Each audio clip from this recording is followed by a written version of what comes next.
Hi, I'm Joe, a Warsaw-based shooting instructor. In today's video, I'm going to discuss the process of clearing machine gun malfunctions by taking remedial action to rectify problems that cannot be resolved by taking immediate action, with a focus on measures that can be taken quickly under field conditions. In the first half of this presentation, I'll describe the different classifications of malfunctions that machine guns experience, followed by an examination of their various causes. In the second half, I'll discuss the concept of taking remedial action before looking at practical considerations, such as the minimum equipment and spare parts that the operator should have at their disposal, followed by procedures for remedying those malfunctions which the operator can readily address under field conditions. While the practical elements of this presentation will mostly apply to the MG42 platform, the theoretical elements will of course be applicable to most machine guns.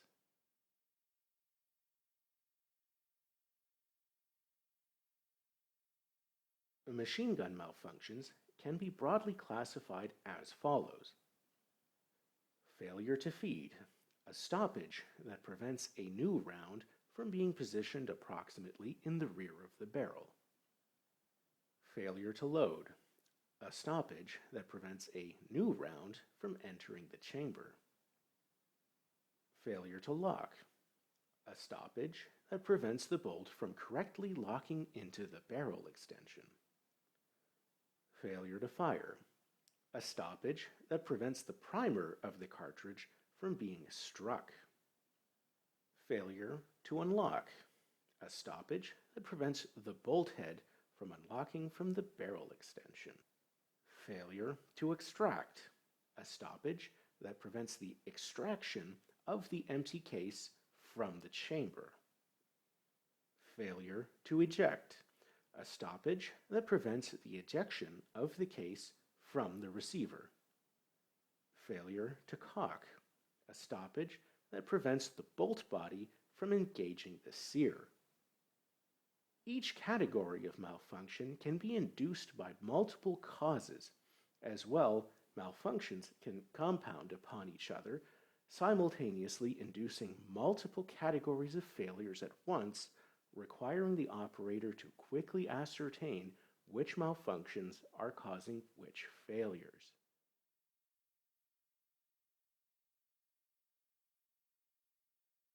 Dirt and fouling, mechanical damage or failure, or excessive or insufficient lubrication can affect any part of the gun at any time, causing any of the types of malfunctions described here, and are implied as potential causes for each type of malfunction. Malfunctions can, and often do, compound, requiring each type of malfunction to be diagnosed and remedied on its own.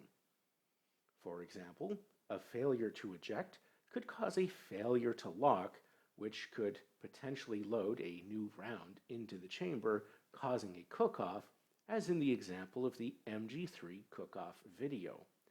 On the SG43 Guryanov, it was common for a damaged belt link to cause a failure to feed, which simultaneously caused a failure to eject. A failure to feed can occur as a result of a damaged or incorrectly loaded ammunition belt, a damaged feed mechanism, a weak or broken recoil spring, or damage or an obstruction that prevents the bolt from moving forward to strip a round from the belt when the trigger is pulled. A failure to load can occur as a result of a ruptured case, a case head separation, being stuck in the chamber, a dirty or damaged chamber, damaged or out-of-spec ammunition, or some other broken or fouled part somewhere in the gun. Case head separations can be caused by excessive head space, excessive recoil pressure, or metallurgical deficiencies in the cartridge material, causing the cartridge to rip in half. A failure to lock can occur as a result of incorrect head spacing between the bolt and the barrel. This problem may most often present itself when mixing combinations of bolts and barrels that have not had their head spacing confirmed beforehand. A damaged or fouled bolt head or barrel extension, or a weak or broken recoil spring may also cause a failure to lock. A failure to fire can occur as a result of defective ammunition having a faulty primer, a broken firing pin, or damaged trigger group. While working with a ZB30J, I once encountered a failure wherein the firing pin was stuck forward in the firing pin channel as a result of excessive fouling. When the trigger was pulled, the now fixed firing pin would strike the primer, but because it didn't have sufficient force behind it at the moment the bolt went into battery, it simply indented the primer without igniting it. This initially gave the appearance of a problem with defective ammunition until the real cause was identified. A failure to unlock can occur as a result of damage to the unlocking cams inside the receiver or some other part of the gun, or an obstruction that prevents the bolt and barrel from moving rearward during recoil. A failure to extract can be caused by a damaged extractor or related component, a dirty, damaged, or oily chamber, or a defective casing. A failure to eject can occur as a result of a broken ejector or some other related part in the bolt body, a broken buffer spring, weak ammunition not imparting enough recoil for the weapon to eject the case, or any fouling, obstruction, or damaged part that prevents the rear of the bolt body from hitting the buffer spring with enough force to eject the spent casing. Remember that the MG42 ejects a spent casing by using the force of the recoil impulse to force the rear of the bolt to hit the buffer spring. When the bolt hits the buffer spring, the transfer bar inside the bolt body moves forward and pushes on the ejector, which ejects the cartridge out of the receiver. Here's a photo of a broken transfer bar from an MG3. About a quarter-inch broke off, but that's all it took to cause the gun to stop ejecting. A failure to cock can occur as a result of a broken or damaged sear or other parts of the trigger group, or damage to the sear surfaces on the bottom of the bolt body.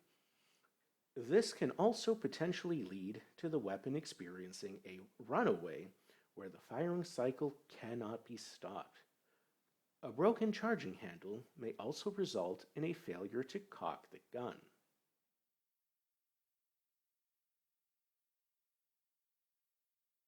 Remedial action is any action taken to determine the cause of a malfunction and to restore the weapon to an operational condition. Do this only if immediate action fails to fix the problem. One of the nice features of the MG42 platform is that almost all of the major subcomponents can be rapidly stripped from the gun and replaced in seconds without the use of tools. This includes the flash hider, booster cone, barrel bushing, barrel, top cover, feed tray, bolt, charging handle, buffer, and buttstock.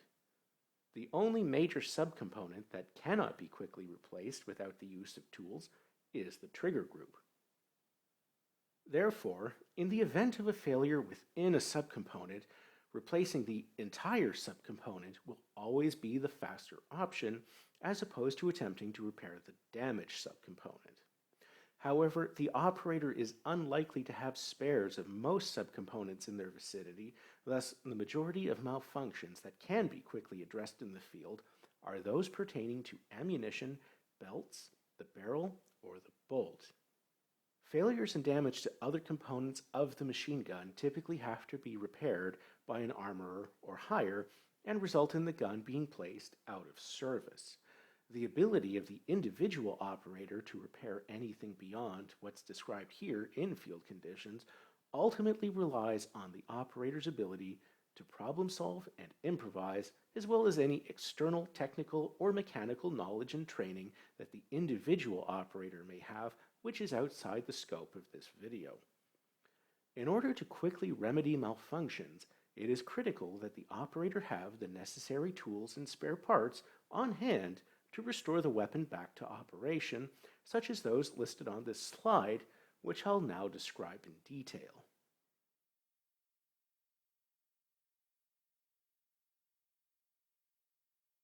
Here's an example of the most essential tools and spare parts that an operator should have on their person or in their vicinity. Most of the tools shown here are Yugoslavian issued. Some tools are identical to German issued tools, while others perform the same function. Every machine gun should be accompanied by at least one spare barrel and one spare bolt, though this may not always be possible. It is critical to ensure that all combinations of barrels and bolts that may be carried for a specific weapon have been checked for correct head spacing beforehand. The operator should also have an insulated glove for handling hot barrels. The Germans issued a square asbestos pad, while Yugoslavia issued an asbestos mitt. My asbestos mitt is normally under containment, so for these demonstrations, I'll just use an oven mitt. Next, we have the ruptured case extractors, and here I have two types, the Yugoslavian issued tool and a plug type, which is mounted on the head of the bolt to extract the ruptured case. The original World War II German ruptured case extractors were complex devices that were designed to specifically fit either the MG34 barrel extension or the MG42 barrel extension. The Bundeswehr issued a new design of multi-tool with the MG3 that also contains a ruptured case extractor. The operator should also have a supply of relevant bolt parts, such as firing pins, ejectors, extractors, extractor stays, extractor springs, transfer bars, and an anti-bounce spring. The operator should also carry any tools required to change those parts, such as this extractor disassembly tool. I also recommend having a brass punch on hand, as the bolt rollers are extremely difficult to open and close on bolts equipped with the anti-bounce spring. Next, we have the flash hider wrench and booster cone scraper for cleaning the inside of the booster cone. This is all in addition to your usual cleaning tools, such as your cleaning rod, your bore and chamber brushes, your cleaning jag, and your oil and solvent cans and oiler. The Germans also issued some other useful pieces of kit, such as a small metal container for allowing the booster cone to soak in solvent overnight, and a special container for containing a spare recoil spring. Of course, depending on the size of your unit, you may have less or more spare parts at your disposal.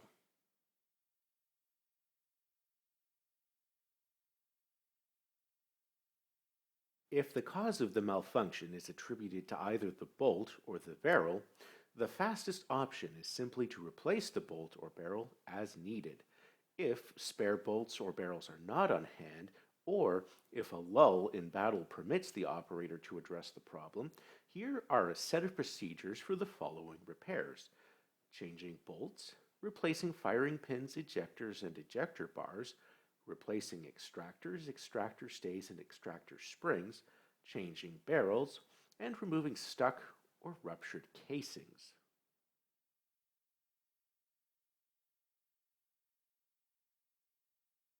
To change the bolt, disengage the safety, if applicable, pull the charging handle back, pull the trigger, and ride the bolt into battery.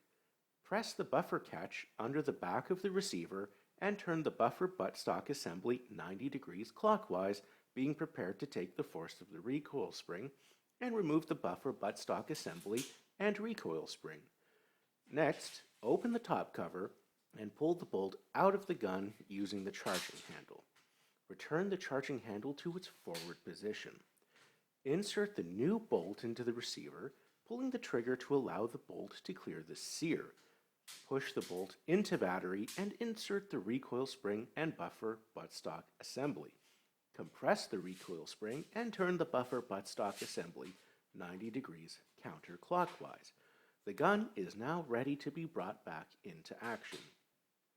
An important safety warning: never attempt to remove the buffer when the bolt is cocked, as the recoil spring is fully compressed and may cause serious injury when the buffer is released.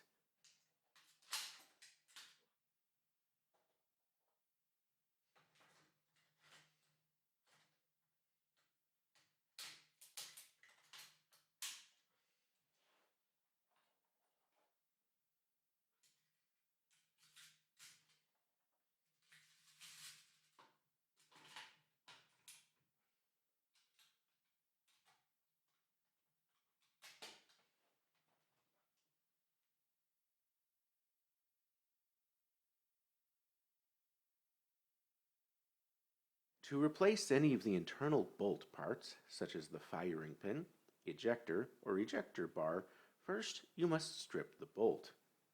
Begin by pushing the bolt rollers into the locked position. If your bolt has an anti-bounce spring, you'll probably need to use something like a brass punch to push them open. Next, compress the bolt head against the bolt body and turn 90 degrees. Now you can replace any parts as necessary. To reassemble the bolt, first make sure that the bolt rollers are in the locked position. Push the bolt head over the bolt body and turn 90 degrees. Next, push the bolt rollers into the unlocked position by using a brass punch if necessary. To make reassembly easier, rest the ejector transfer bar on top of the firing pin holder to keep it in place while you reassemble the bolt. Here's a demonstration of this procedure. To field strip the bolt, first you need to push the bolt rollers into the locked position using a brass punch.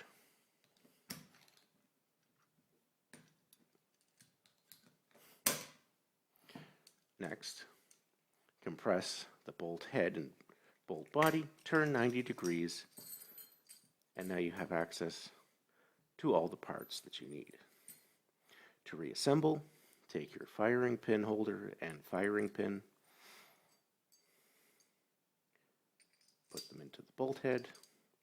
Next, the ejector, take your transfer bar and anti-bounce spring, put them in. Hold the transfer bar in place with your index finger so that it's easier to reassemble. So open the rollers, compress, turn, and lastly, push the bolt rollers into the unlock position.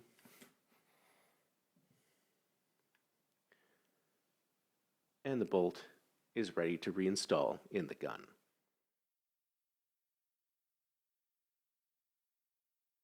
To replace the extractor, extractor stay, or extractor spring, you'll need to use the extractor tool. The extractor tool has a tooth on it that engages the notch in the extractor stay. The body of the extractor tool fits around the base of the firing pin holder, which it uses as a lever to compress the extractor spring. To replace the extractor, first field strip the bolt as previously shown, but keep the firing pin holder in the bolt head. With the bolt rollers in the locked position, put the extractor tool over the base of the firing pin holder and engage the tooth of the extractor tool with the notch in the extractor stay. Push down on the tool to compress the extractor spring, and now you can remove the extractor. Once the extractor is off, the stay and the spring can also be removed. To reassemble the extractor, First insert the spring and the stay and compress them with the extractor tool as before. While the spring is compressed, you are now able to insert the extractor. Reassemble the bolt, push the bolt rollers to the unlocked position, and the bolt is now ready to put back into the gun. Here's a demonstration of this procedure. To replace any parts of the extractor, first you must field strip the bolt. Take your brass punch, open the bolt rollers, twist the body. Now, the extractor tool uses this tooth to engage in this notch in the extractor stay, and then this part uses the base of the firing pin holder as a lever so that as you push down on the tool, it pulls the extractor stay back, compressing the spring. So, take your tool, fit it over, engage the notch, and press down, compress the spring, the extractor comes out. Release, the stay and the spring come out. To reassemble, take your spring and your stay,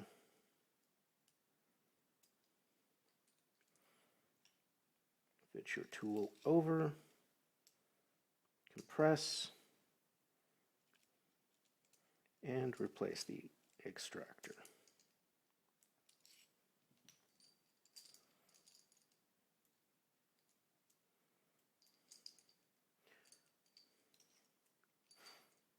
Reassemble the bolt.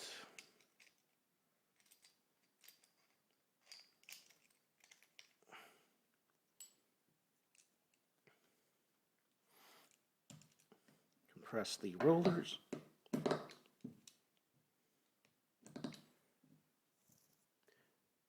And the bolt is ready.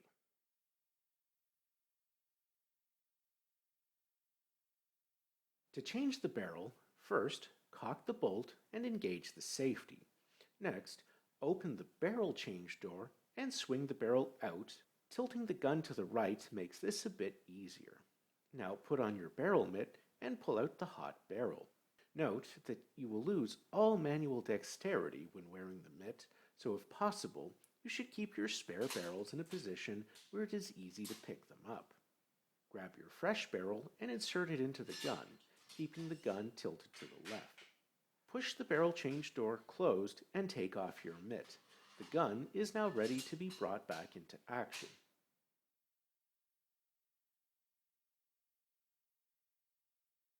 Removing a stuck or ruptured case is much easier if you have the proper tools on hand. Here are two examples, the Yugoslav ruptured case extractor and a plug-type extractor.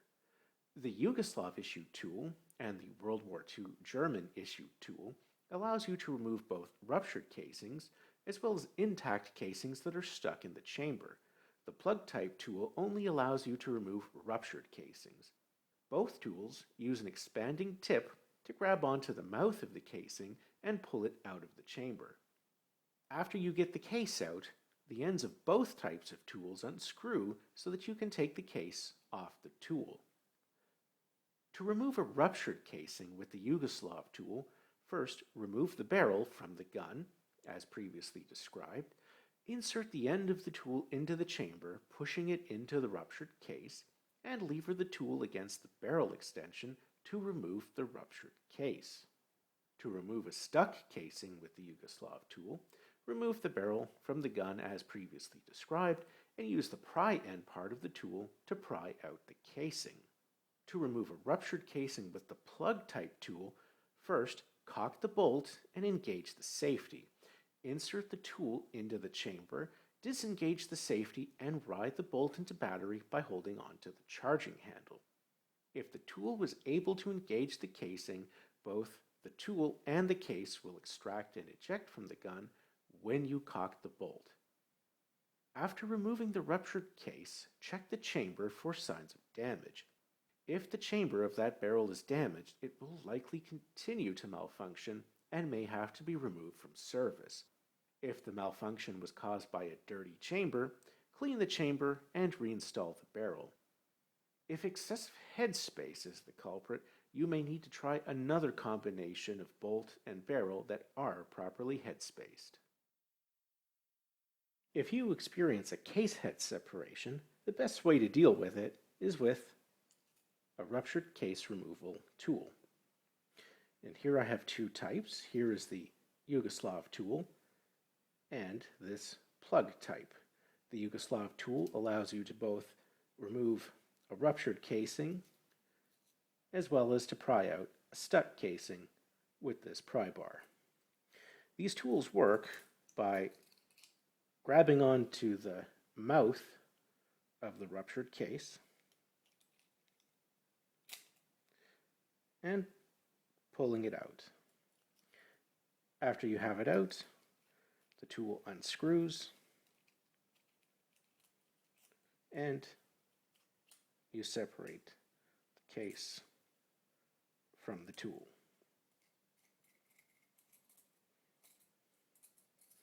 So, you've got your stuck casing in the chamber.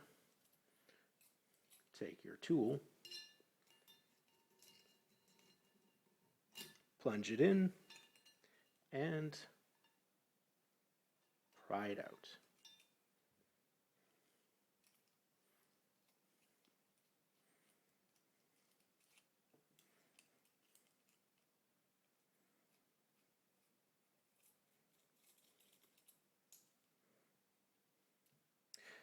If you have a case stuck in the chamber, just use the pry end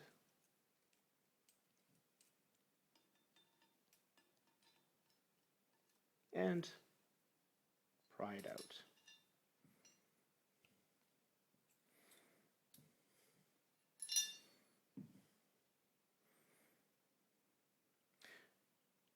To use this plug type, you use it in the gun.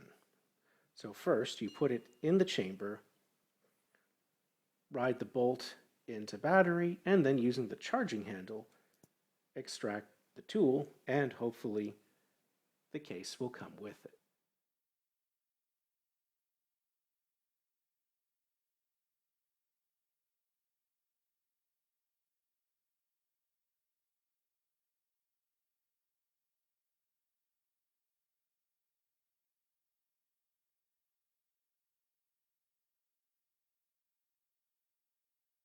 And now you know how to quickly get your MG42 back into the fight before your position is overrun by enemy forces. Be sure to like, share, and subscribe for future machine gun presentations, and also check out my machine gun instruction playlist. Leave your questions in the comments and I'll try to answer them in a future video. And don't forget to follow me on Facebook at facebook.com/SurviveWithJoe. Thanks for watching.